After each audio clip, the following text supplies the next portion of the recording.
السلام علیکم۔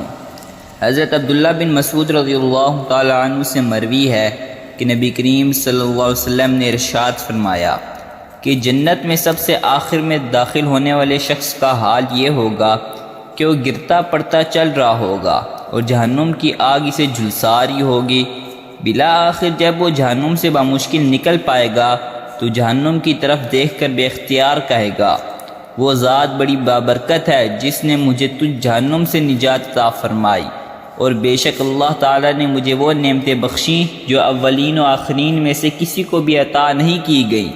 پھر اس کے سامنے ایک درخت ظاہر ہوگا تو وہ عرض کرے گا، اے رب کریم، آپ مجھے اس درخت کے قریب کر دیجئے تاکہ میں اس کے سائے میں بیٹھوں اور اس کے پانی سے پیاس بجھاؤں۔ اس پر اللہ تعالیٰ فرمائے گا، اے آدمی، اگر میں تیری مراد پوری کر دوں تو کچھ اور مانگے گا؟ وہ شخص کہے گا، نہیں پروردگار، اور مزید سوال نہ کرنے کا پختہ وعدہ کرے گا۔ چنانچہ باری تعالیٰ اس کی معذرت کو قبول فرمائے گا، کیونکہ وہ اس کی بے صبر طبیعت سے واقف ہے، اور اس سے اس کے مطلوب درخت کے نیچے پہنچا دے گا۔ وہ شخص اس کے قریب جا کر اس کے سائے میں بیٹھے گا اور وہاں موجود پانی پیے گا۔ پھر اس کے سامنے دوسرا درخت لایا جائے گا، یہ پہلے درخت سے اور اچھا ہوگا، تو پھر وہ شخص اللہ تعالیٰ سے اس کے قریب جانے کی درخواست کرے گا۔ اللہ تعالیٰ فرمائے گا کہ اے آدمی، کیا تو نے کچھ اور سوال نہ کرنے کا عہد نہیں کیا تھا؟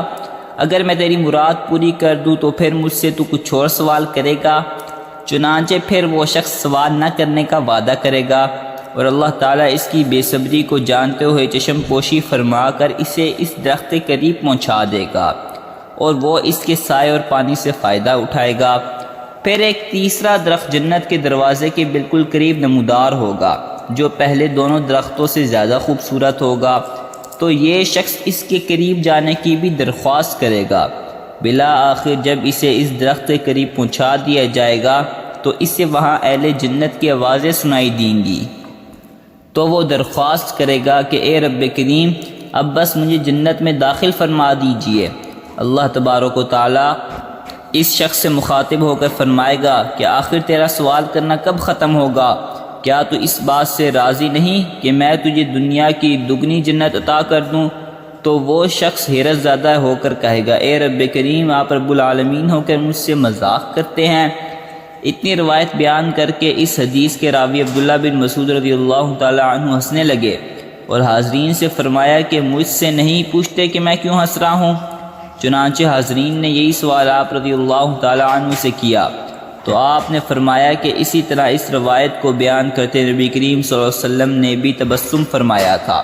اور صحابہ کرام رضی اللہ تعالی عنہ نے آپ صلی اللہ علیہ وسلم سے اس کی وجہ پوچھی، تو آپ صلی اللہ علیہ وسلم نے فرمایا کہ رب العالمین کے ہنسنے کی وجہ سے ہنس رہا ہوں، کیونکہ جب وہ بندہ یہ عرض کرے گا، اے عالمین، آپ رب العالمین ہو کہ مجھ سے مذاق کرتے ہیں، تو رب العالمین فرمائے گا، میں تو اس سے مذاق نہیں کر رہا، بلکہ میں جس چیز کو چاہوں اس کو پورا کرنے پر قادر ہوں۔